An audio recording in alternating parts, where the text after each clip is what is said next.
அஸ்ஸலாமு அலைக்கும் கைஸ். இன்று முதலீட்டாளர்கள் முதல் அனைத்து சாமானிய மக்கள் வரைக்கும் எதிர்பார்த்து காத்திருக்கக்கூடிய ஒரே ஒரு விடயம்தான் சிறந்த ஒரு டீலை அமெரிக்காவும் ஈரானும் கைச்சாத்திட வேண்டும் என்பதுதான். ஏனென்று சொன்னால், மிடில் ஈஸ்ட் வார் காரணமாக அனைத்து மக்களுமே அதிகமான பாதிப்புகளை சந்தித்து விட்டார்கள். இதற்கு மேல் பொருளாதார ரீதியாக எந்த விதமான பாதிப்பையும் எதிர்கொள்வதற்கு அவர்கள் தயாராக இல்லை.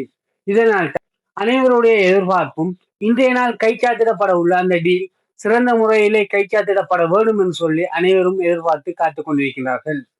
நீங்கள் என்ன நினைக்கின்றீர்கள்? இன்றைய நாளிலே கைச்சாத்திடப்பட உள்ள டீல் சிறந்த முறையிலே கைச்சாத்திடப்பட்டு ஈரானும் அமெரிக்காவும் சமாதான ஒப்பந்தத்திலே கைச்சாத்திடுவார்களா, அல்லது வளமை போல் இதுவும் ஒரு ஜீரோவால் பெருக்கப்படக்கூடிய ஒரு டீலாக காணப்படுமா? உங்களுடைய கருத்துக்களை கீழே கமெண்ட் பாக்ஸிலே கமெண்ட் செய்யுங்கள்.